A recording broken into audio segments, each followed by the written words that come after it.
Women in Bitcoin is sponsored by BTCX, Sweden's first Bitcoin exchange, and now also Bitcoin Treasury. Since 2011, we made it easy to buy and sell Bitcoin. Visit bt.cx and discover the power of safe money. BTCX, making Bitcoin easy.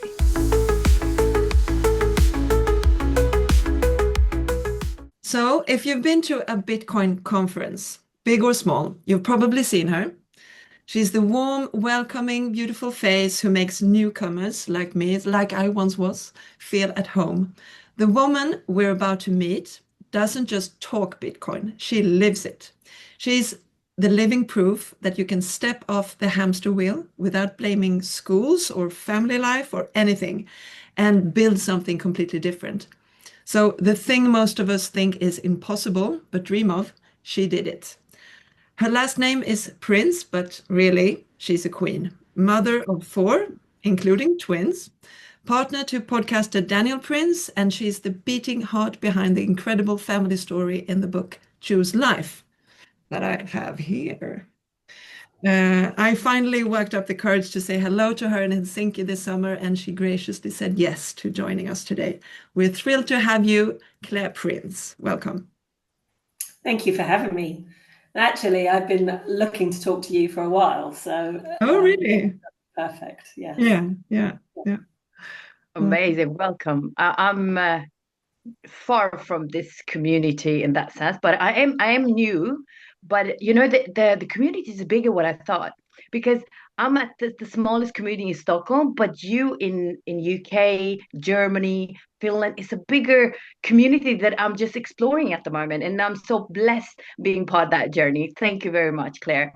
Well, I think it's really important. I think it's really important to get more women into coming along to these things, meeting us, and being introduced to other, because it's such a warm community of people. It's unique, I feel. Yeah, very. But you know, I don't know so much about you and your journey, and also those who haven't been in Bitcoin community. And could you tell a little bit more about yourself? Who is Claire Prince? What do you do? What do you like? That would be a little bit interesting to hear. Yeah, to be honest, I'm a mum of 4, so that means I've kind of lost who actually I am. I love to travel, hence us, as we'll come to that later, our family traveling so much. Yes, I love learning about other cultures, and I enjoy yoga and just being around people. So that's who I am. I was introduced to Bitcoin through my husband, just talking about Bitcoin all the time. And finally, I started listening when the world all started going crazy, and I was like, hold on a minute. Yeah. How do we fix it? Sorry. Did it take a while before you started listening? Like, what was your initial reaction when Bitcoin when he introduced Bitcoin to you? He was talking about it for quite a long time, probably about 4 or 5 years, just as he went down the rabbit hole. He was in finance anyway, so he would talk about financial things all the time anyway. It just seemed like another one of those things that he would have been talking about. But then, I mean, I think originally he got into Bitcoin because of finance, and then he started to learn how it can, having real money, good, strong money, can affect other things in society, and that's when I started listening, just concerned for bringing up 4 young children into a world where everything's been inflated away, and you just think, well, how are my children going to be able to afford to buy anything in the future if the cost of a house is just becoming like crazy expensive, and And so then I started to think, well, there's, and also noticing that, you know, my savings just weren't worth anything anymore.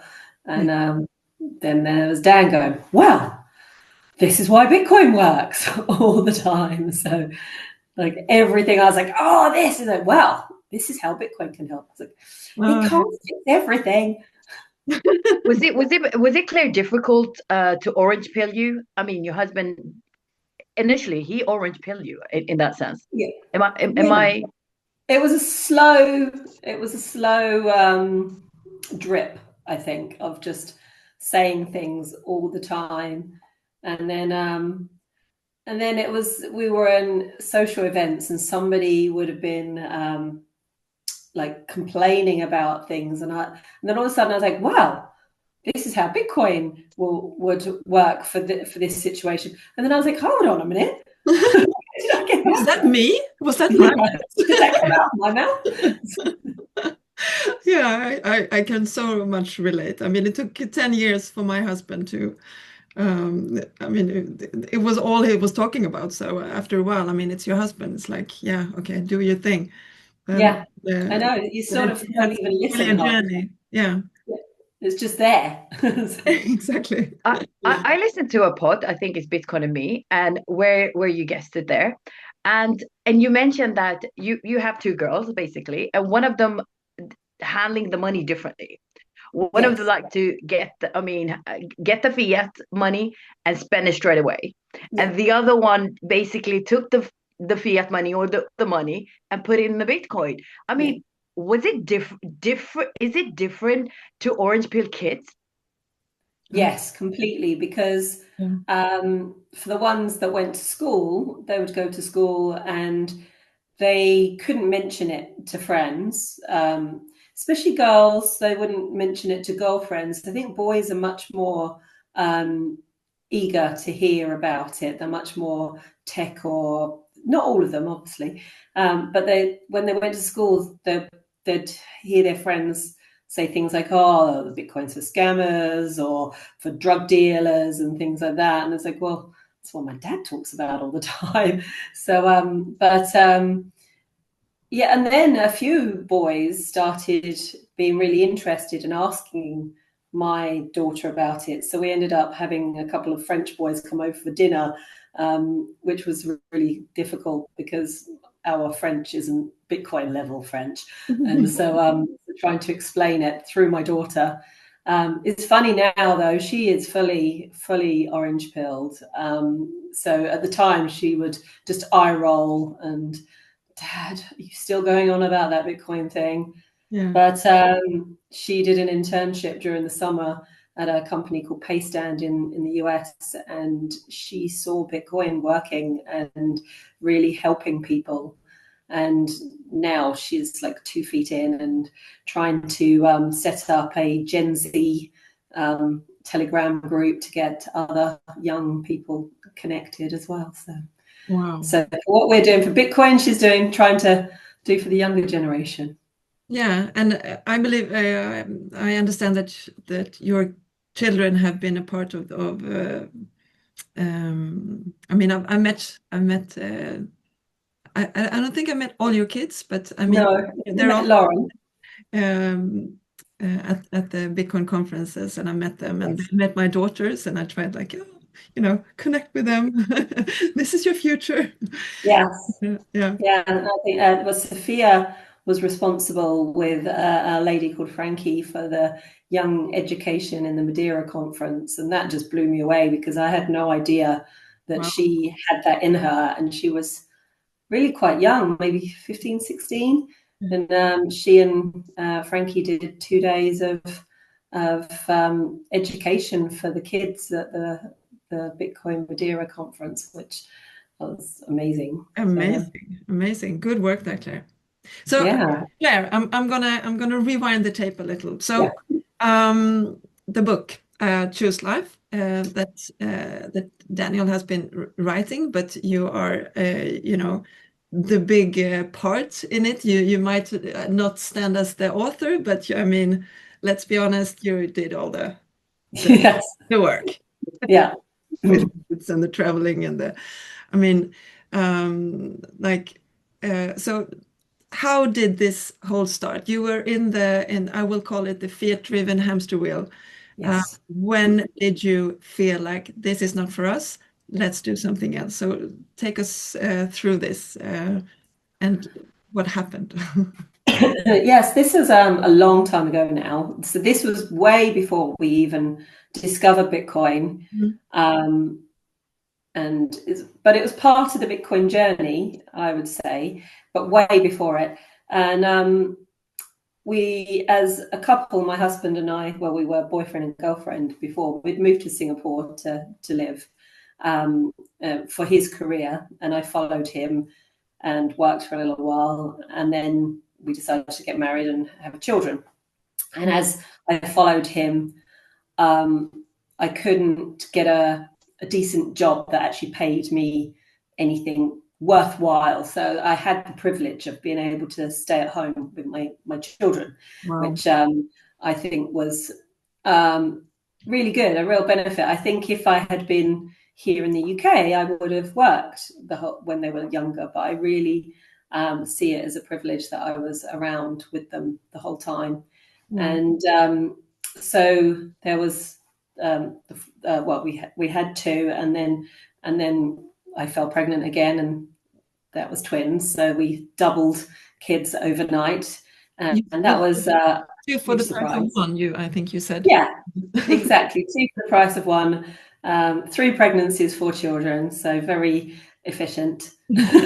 And but in those early days, it was crazy. And Dan would work really, really long hours. He like most people do at that time. It's not an unusual thing, but he had to be in the office for 6 a.m. because he was working on global financial markets. He had to sort of cover both Europe and Australia and try and get a bit of America in there as well. So his day was trying to span all other time zones.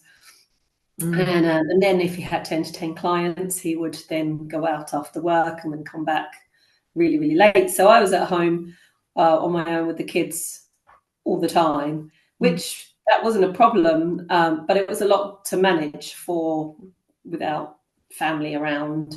And then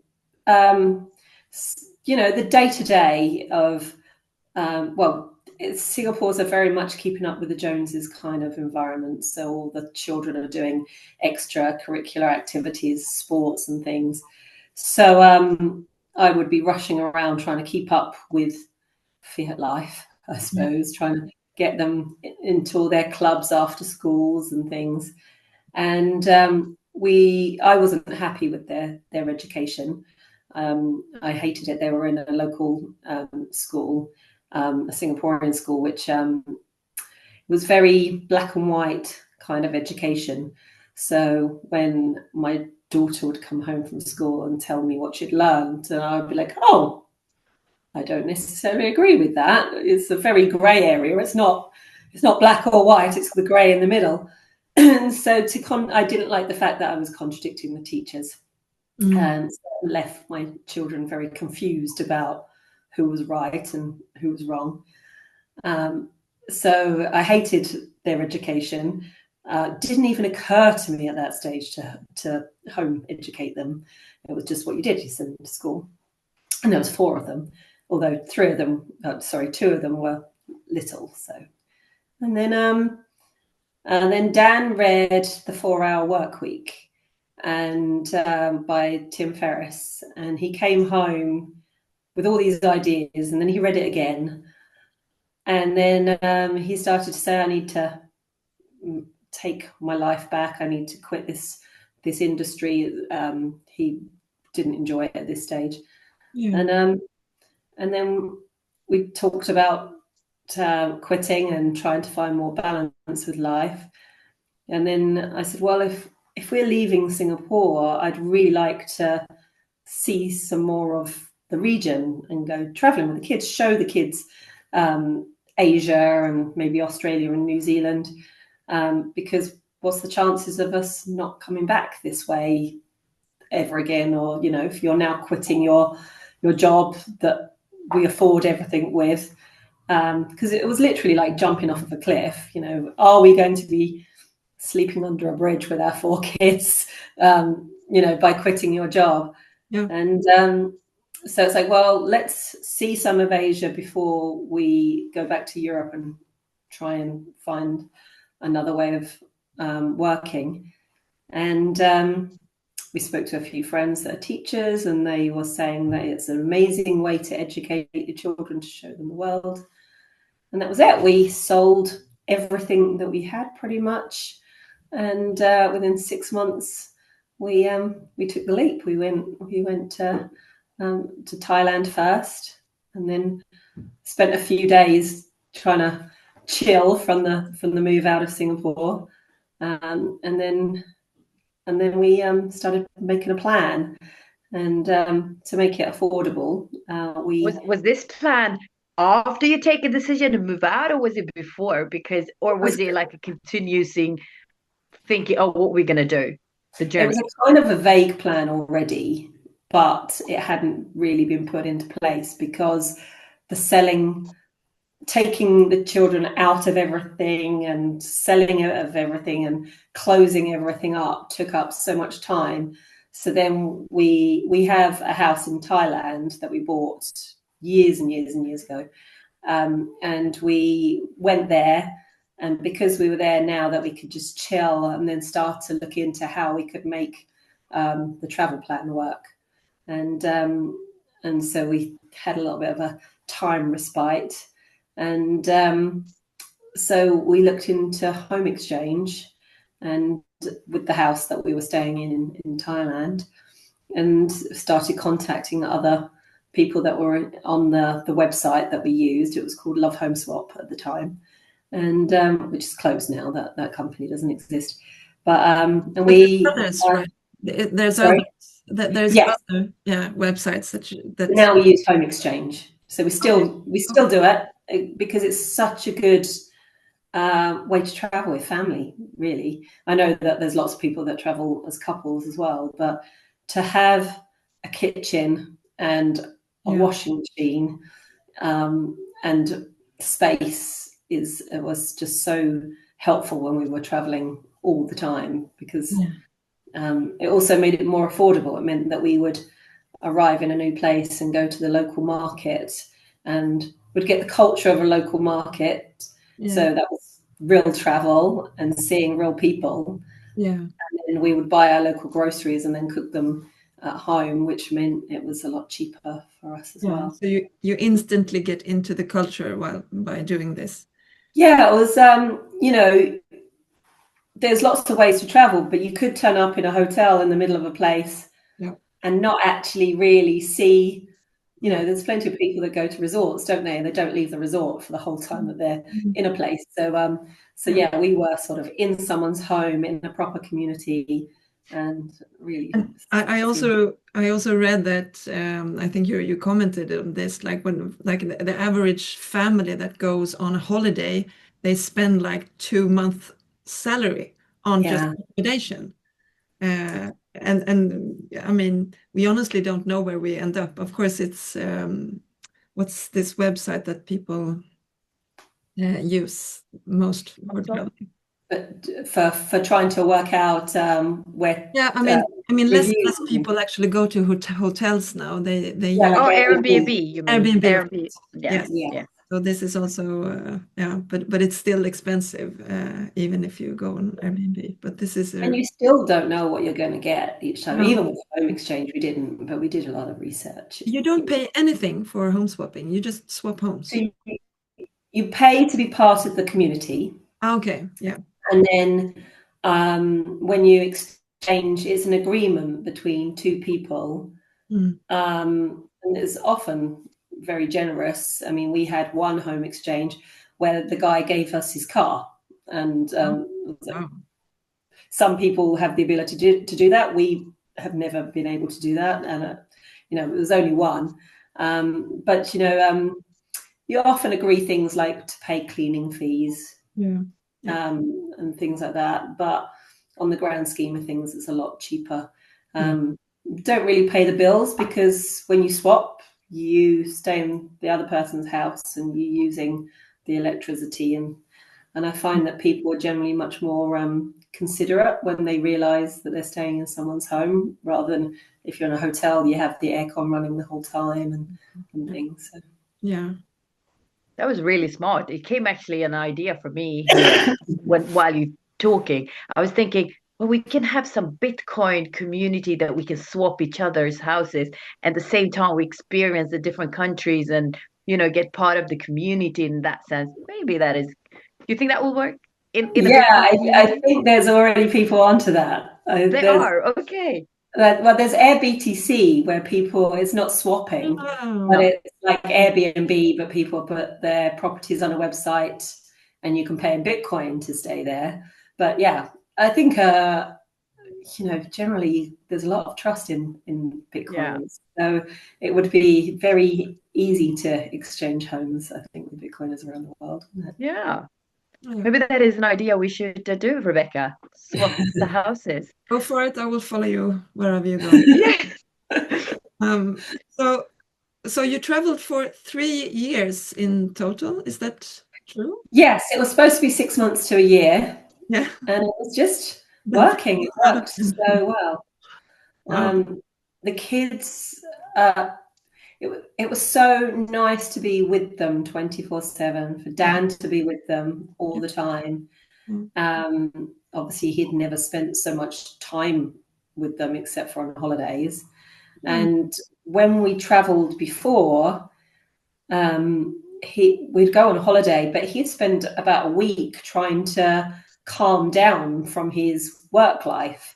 So he still had a reasonably short temper, when the kids were misbehaving and things like that, because he was still thinking about work the whole time. And so now he was much more present. And it was an adjustment, because I had been the main parent basically for most of that time. So then all of a sudden Dan would come along and discipline them in a way that I'll be like, hey, that's not how it works. And it took a while. Yeah. So it took a while to work out, to trust each other with how to deal with things. Yeah, it was. And I just want to comment on that, because it's so easy, like, oh, the women are home with the kids and the men are off to work, and I mean, I mean, both parts lose, and I mean, it's too much responsibility and workload for the stay-at-home parent, and the parent that is off working never sees their family, Kids. the kids. Yeah. I mean, it's an equation that doesn't, it's an unsolvable equation. It really, I agree completely. And somehow, what generally happens is a woman would take on work, being the mother, and everything else, and the home, and everything else. So somehow, feminism's kind of come back to bite us, that we've taken on so much more. First of all, what does Bitcoin mean for you now? For a lot of people, it can be like, when I entered the Bitcoin community at the beginning, my thought is, okay, I'm gonna take control of my own time, but at the same time, I need to have some economy. I mean, taking time is money, basically. So that was my way of thinking, money, investing. But is it that for you as well? For me, it has changed. Bitcoin means a lot. It's not just making money. It's a huge community, and you can go into, as Rebecca mentioned, different rabbit holes. So what is it for you? Yeah, it's time. It's allowed me to have time. So we going back to what I was talking about before, like that was when Dan started to look into Bitcoin, was because he now had time, because he wasn't at work. Yeah. And that's when he could actually look into his own finances and start to research about it. So then he went down the rabbit hole. But again, that was, like you were saying, it was a financial discovery for him for a long time. But by having a safe, secure money, allows Dan and I now to have time. So as I said, when we left Singapore, we felt like we were jumping off of a cliff, that we were, so many people said, what are you doing? You're walking away from a good job. And, and we're not necessarily that interested in all the material things. We like to have a nice, comfortable life, but the fiat world, the things that come with being wealthy, just doesn't necessarily interest us much. And so yeah, for me, it's having time, and having time with our kids, both of us being around and available. And now, 10 years later, we've got teenagers, and they need us just as much as the little kids did. And we often get people comment about how they're such nice teenagers. And I think it's because we're with them. We spend time with them and talk to them all the time.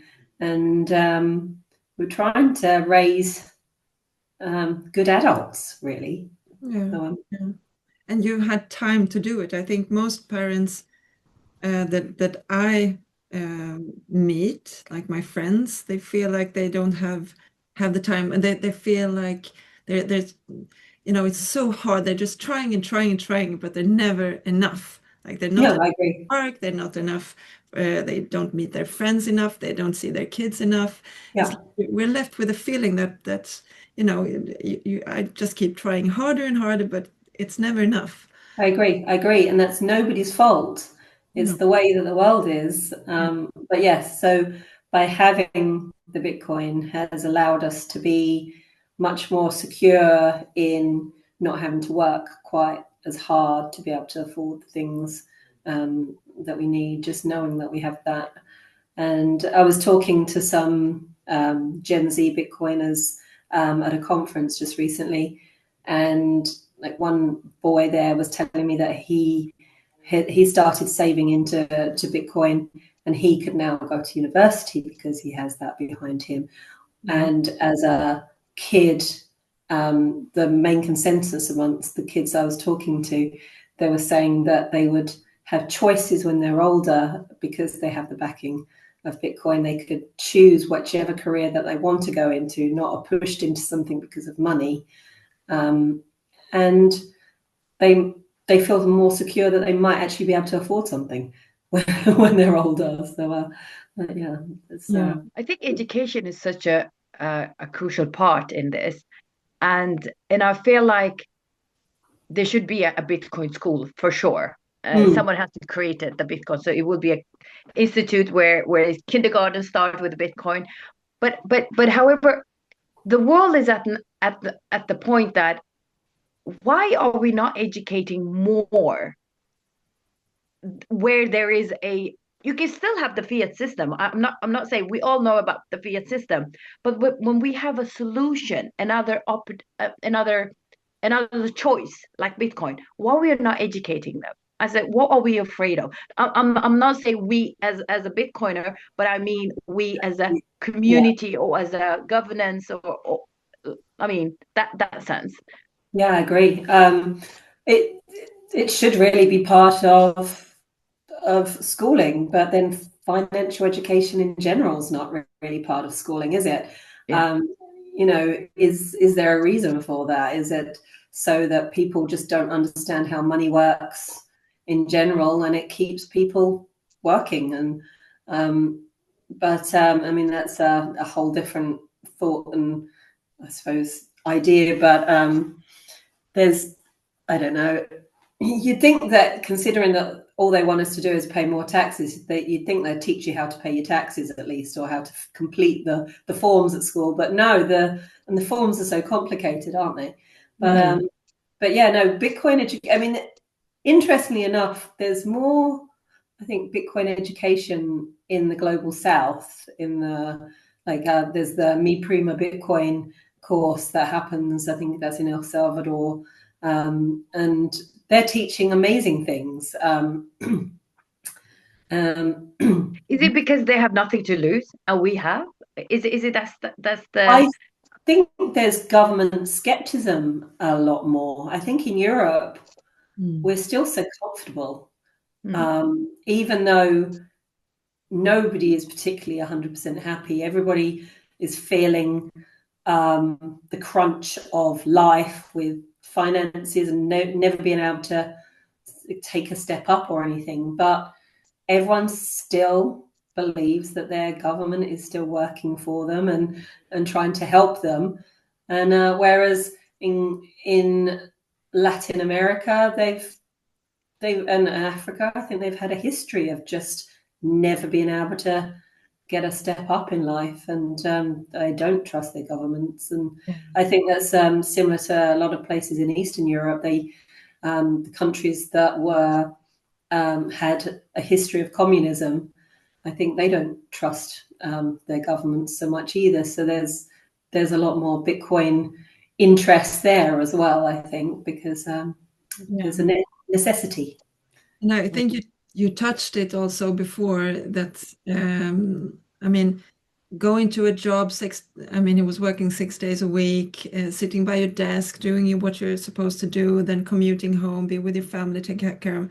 I mean, no one really has the time to just take a step back and like, okay, so what are the alternatives here? Well, exactly. Like when do you, because it takes a lot of time to research about Bitcoin.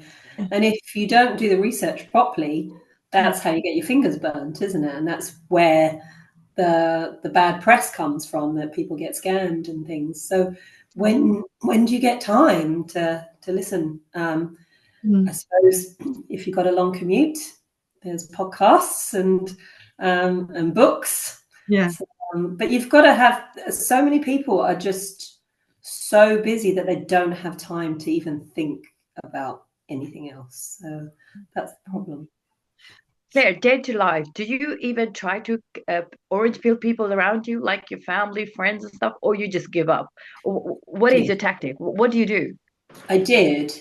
And only, we did used to talk about it a lot, and you just start to see people's eyes glaze over.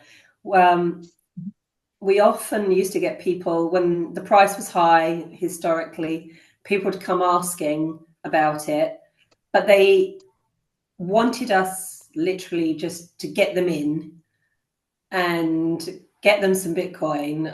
But they had no interest in learning about it or how to do it for themselves.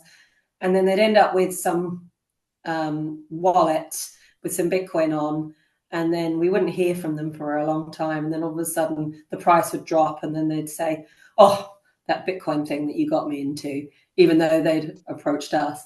And how do I get rid of it or anything? It's like, so you've not done any research into this yourselves. It was just for the number go up, I suppose. But then, so we stopped even. It's like, well, no, if you're interested in Bitcoin, we'll show you how to do the research into it. So we don't ever help people so much with wallets and stuff unless they're that far along. But now I just try and live intentionally and show people how to live a good life. And then people start to say things like, you're not doing, like Dan and I work, well, Dan has his podcast and I'm still a stay-at-home mom, and people are like, how are you doing this? How are you still affording to do this? How are you around your kids all the time? And people start to question it. Some people don't question it because they don't want to know. Exactly. And they don't want to be told another way. But the people that are interested, they'll come to us and they'll ask, and then you just sort of mention how you're doing it and how you're living, trying to live on a Bitcoin standard, and they'll go away and then they'll come back. I'm trying not to be quite so obvious with it, but my husband still, my husband still goes into cafes and asks if they accept Bitcoin all the time. Yeah, good. Claire, most I'm time. interested on the topic. You said that your husband go and sometimes spend pays with Bitcoin. Do you think that we will ever use Bitcoin as a day-to-day life as we do now, go to shopping and pay? In your perspective, maybe it's a bigger picture, but in your It is a perspective, big picture. I think it's a yeah, necessary thing. yeah. We were at a conference a couple of weeks ago where the guys that had organised the conference had orange pilled a lot of vendors nearby. Mm. They did an amazing job.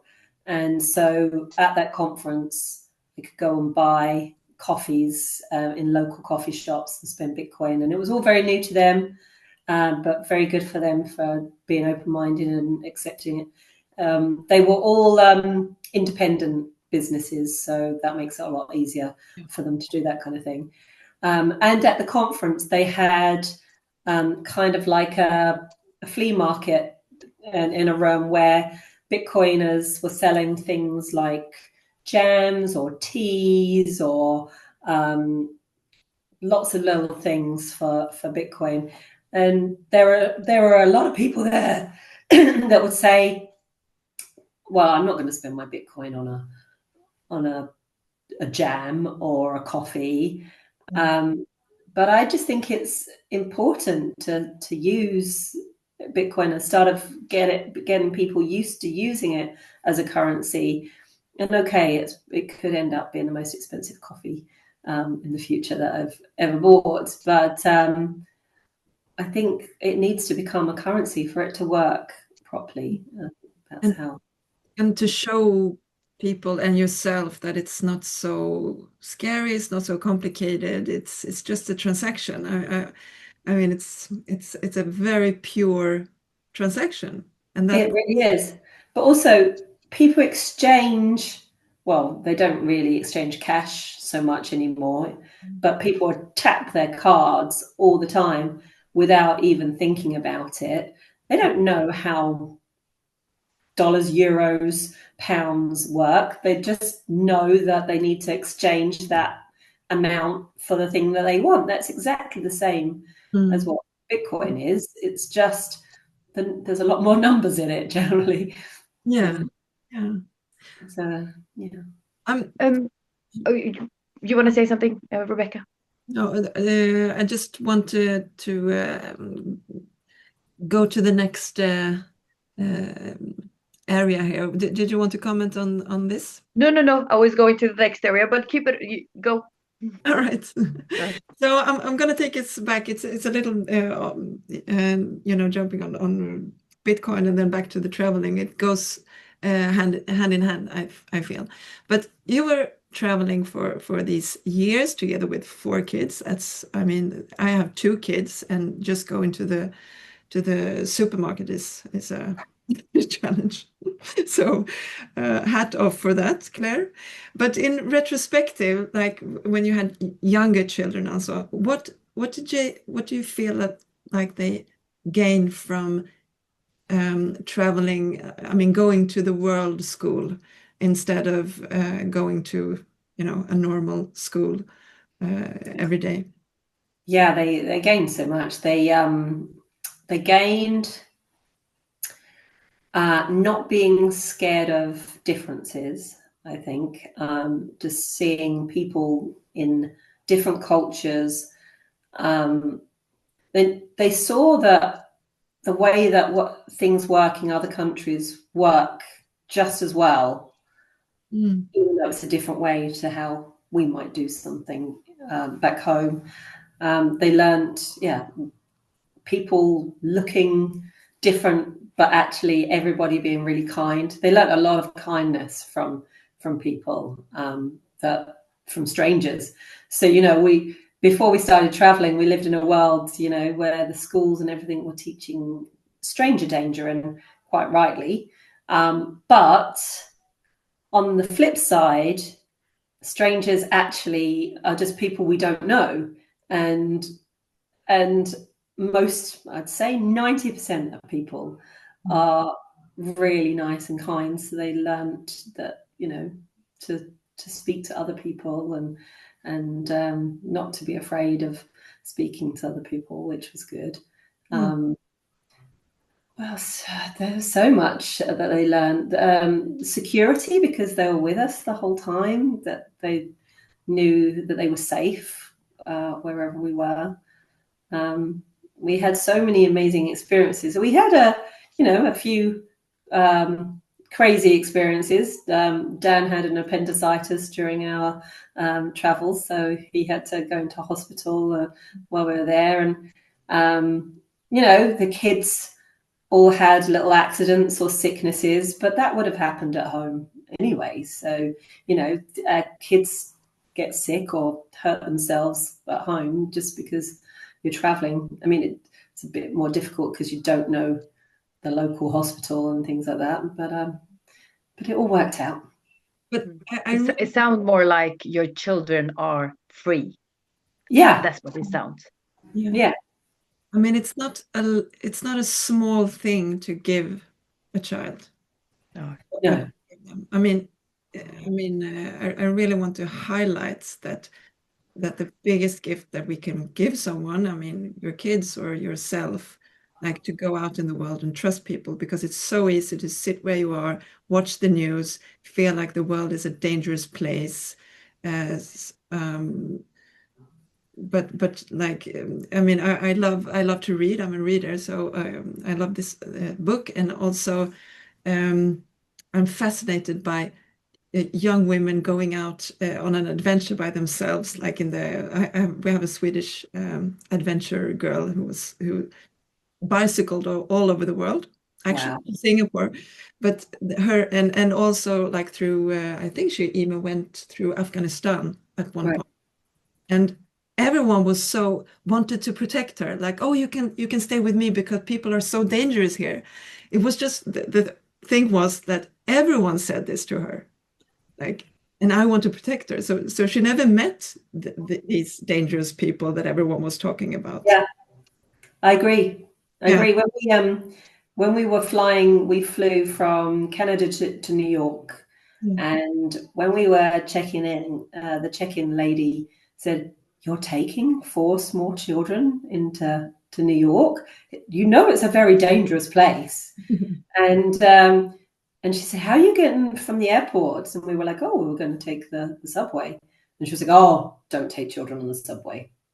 Okay. Mm. Anyway, we had no other choice because we were on a severe budget. Yeah. And everybody was so helpful that we needed to have help from, and we never felt unsafe. I mean, obviously we used common sense. You're in a city now, it's a lot busier, but again, there's that fear. You're going to New York, it's going to be dangerous. Mm. Well, I mean, anywhere can be dangerous if you perceive it like that, but Yeah. also anywhere can be safe if you speak to people and interact with people. Yeah. I Yeah, think for sure. in one part of this book, there I think says like try to just ask for directions when you're in a new city and see the look on people's faces. I mean, of course, everyone wants to help, and I'd even walk you there, like. Yeah, yeah. It's funny actually. In New York, my husband decided that he thought it was going to be really funny to say good morning in a very British accent as he would just walk past people. Yeah. And that was so funny seeing some of people's reactions, because some people would look at him like, It's and not then other people, yeah, and then other people were like, oh, and they were just like shocked out of their own world and like, oh my goodness, good morning. And it was really funny just to watch. I was amused at that experiment. The kids thought it was funny as well. Yeah, amazing. I lived in London for 10 years, roughly 10 years. And, everyone you pass, you say, hello, hi, love, how are you? Use these kind of terminology, very nice. And Yeah, then I came back to Sweden, then I was using, sitting beside someone, say hello, and they would look at me like, who are you? Why are you yeah, talking to me? And then sometimes I just speak, love is like a natural thing to do in UK and Britain. So I say, yeah, oh, hi, love, in Swedish. They were like, I'm not your love. I'm like, yeah, I don't mean that way, but okay. So it was kind of like it's depending where you live. I mean, yes, well, it does. But yeah, it's such a nice word. Why would you be critical of that word? I don't know. I think it's protecting themselves, and I don't know for what, but I think it's because the way they're raised and the way they are being so isolated, and that is probably the cause that why this person say nice things to me. Yeah, So I yeah, don't like think but it's a culture thing. I think it's depend on where in the world you live. It's a little bit inherited in the culture. I think it's a reflection of the other person, really, isn't Yeah, it? yeah. And I want to ask you, like, what would your message will be if for the both young people out there who someone wants to hop off the fiat driven hamster wheel, what would be the 3 simple steps they should take? Well, I mean, we did a lot of talking about it first. So, but obviously, you have to do your research. It has to be individual to you and your own family. But really, what are you going to lose? I mean, you're going to be able to get another job. It might not necessarily be the one that you were doing before. That could be a good thing or a bad thing. I don't know. A lot of people are concerned about school places. By taking their children out of school, then they're going to lose the place that they have for their children. I mean, again, that's completely up to you and your own situation. As I said, I wasn't necessarily that impressed with our children's schooling, so I was quite happy to take them out. Do it, really. If you're thinking about it, just take the leap and do it. Obviously, it's a calculated do it, but yeah. Yeah, yeah. I mean, I mean, and your kids right now, I mean, this day, do they go to school, like to a certain school now? Yes, well, it's a new thing, They haven't actually. missed anything by traveling the world. They might miss certain things, but even if they went to school, there'd be things that they wouldn't necessarily be that good at, as opposed to No. to something. I suppose what you become good at is what you're interested in, and so they're very good at their interests, and they have been. When they were home educated, they would just kind of go down their own rabbit hole of what they were interested in. So, for example, Lauren, she enjoys history, so she goes online and joins young people's history courses just for fun, not because she has to. But so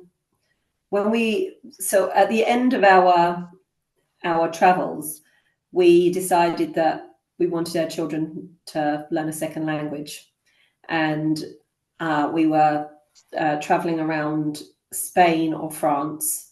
So we thought that there would be good languages for them to learn. And the children chose French. So we had a home swap, stayed in this home swap, and the owner of the house actually lived very close by. So she said, "Oh, well, you can rent the house from me going forward." And it was in a really lovely village where we could send the children to the local school. And it just seems so easy. So it's like, well, let's just roll with the way the universe is going. And this is too easy. Let's just do this. And so the kids went to school for a little while then. And that worked really well, especially for them to learn French, until COVID. Then my oldest still continued after the lockdown, still wanted to go to school. But my younger 3, we noticed that just lost a love of learning. And whereas when we were traveling, they were constantly looking into things. It wasn't the traditional way, but we'd, talk about things that were going on in different countries. So, for example, when we were in New Zealand, we'd learn a lot about earthquakes and volcanoes and things. And then when we're in Europe, there's a lot of history for them to learn. Like we were in Rome and we went to the Colosseum and we did gladiators and things like that. Yeah. So you actually have a reference of what you're reading. I mean, yeah, the hope is that it would go in a lot easier. whether it did or not, who actually knows? But yeah, we would read with them a lot. Probably maths was the one thing that got missed because, I mean, it got done, but there wasn't a love for it so much. But yeah, so when they went to school, the sort of churned out education was just not interesting to them so much. And it's a very old-fashioned system in France. It's still a very traditional way of teaching, and they were it's quite rote-based, and they were just getting lost, I think. So during COVID, I saw the work that they were being assigned to do, and I was like, I felt like this is like low-grade clerical work, really. So it's like to have to go into school and do this for hours for free. I wouldn't want to do this. So we decided after COVID for 3 of them not to go back. But they had their own ways of learning. Then my second oldest decided she wanted to do high school exams so that she has choices later. But we did that outside of school, like privately.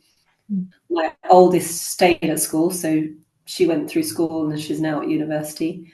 And my younger two have just chosen to start a new school in the UK where it's not a traditional school, it's like a land management course. They still do a few traditional exams, but they also learn skills like looking after land and looking after animals and things like that.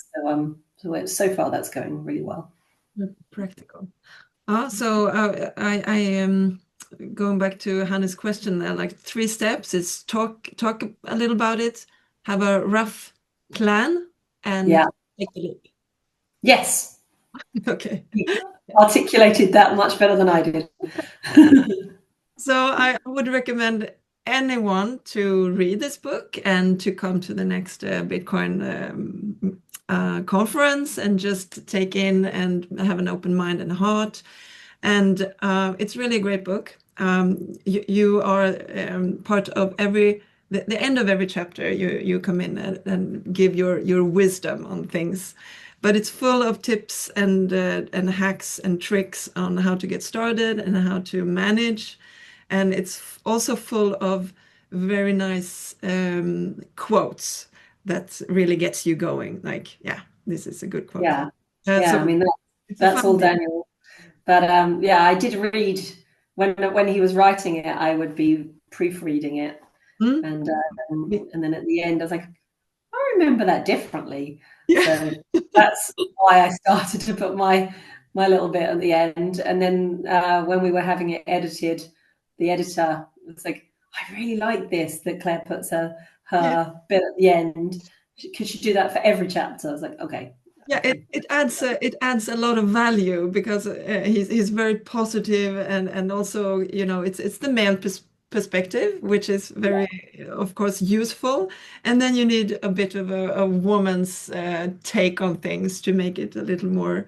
I related a lot to those parts. Yeah, I think that quite often happens. I think people that read it, make it a little more it's really helpful for both husband and wife. Yeah. And that's why it's important for the woman out there that we have same equality when it's about the woman comes in the same platform as a man, because at the moment we are a little bit, can I say, the gap is huge at the moment. So we're trying to make, and Claire and Rachel Gare and AJ trying to minimize, and Rebecca, of course, minimize that gap by educating women out there. It's not too late. Hop on the train. Yeah, before it's too late. I totally agree. And there are so many more women starting to come along to Bitcoin events, or even if they're not coming along, but there are so many women doing things in Bitcoin now that it's really quite inspirational. Yeah, it's amazing. It's amazing. Thank you. Yeah, thank you. I mean, after talking to you, it's I was curious at first, like maybe we should do this with my family, and now it's like, why wouldn't I? Rebecca, go for it. I think yesterday I was actually in an event and I was talking to one of our family friend, which he was there, and he was saying the same thing. He said, "Honey, I just sit there and work and work and work and work and losing the quality time of family. I said, I'm making money, yeah, for sure, but I'm missing the life living. Just go Mm. out there and just have a cup of coffee at 9 o'clock at night, or whatever." And I Yeah. said, I want to take the chance. I said, do it. And I was like, I'll go with you. Once you take the leap, I'll come after you. Yeah. And it doesn't have to be far. It can be like close by in Europe, like Spain, you Mm. know. Well, exactly. It Yeah, can be. There are so many different ways to do it. There are people that convert buses and then they travel across land in their bus. But you could do it part time. It doesn't even have to be like we did it like full time.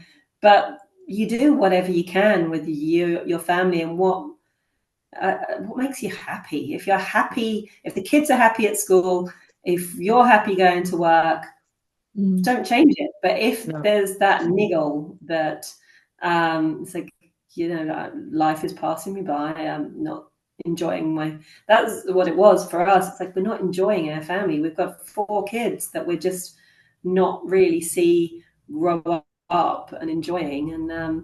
And it's like, well, I don't want to be 80 and look back and think I I didn't spend any time with my kids. And also I knew of so many people that had like teenagers that didn't like or respect their parents. yeah, And I don't I'm not meaning like being we're not friends with our children, we still parent them, but we Mm. have a really nice relationship where because we've spent time, they know that they can come and talk to us about anything, and we enjoy just hanging out together.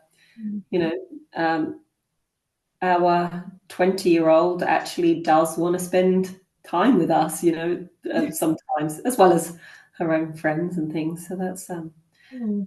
I think that's quite rewarding. Yeah. And I, thank you so much for giving your gift and talking about this and guesting our show and really walking the talk, Claire. It's yeah. really inspirational, and I'm eager to get this episode out and make all my, complaining friends.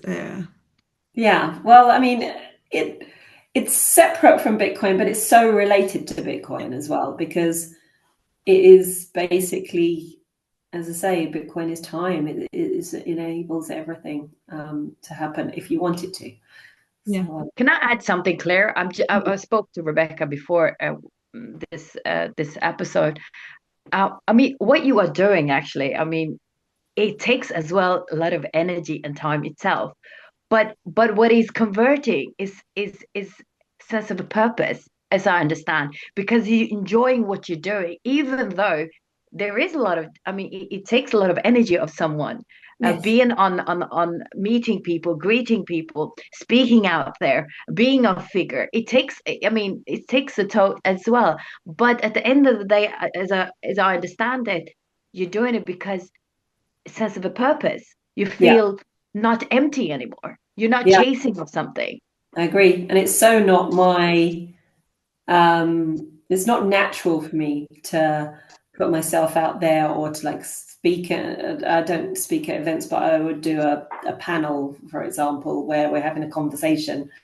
That's really not a natural thing for me to do. I never would have imagined ever doing anything like that. But it is definitely a sense of purpose. And if it means that more women think, oh, well, she's a woman and she's not financially minded or anything, I can get into that. I can start learning about that. So maybe, hopefully, it'll help. It does. It does. And thank you so much for saying yes and showing. Oh, it was a pleasure. It is a pleasure. So yes, anytime.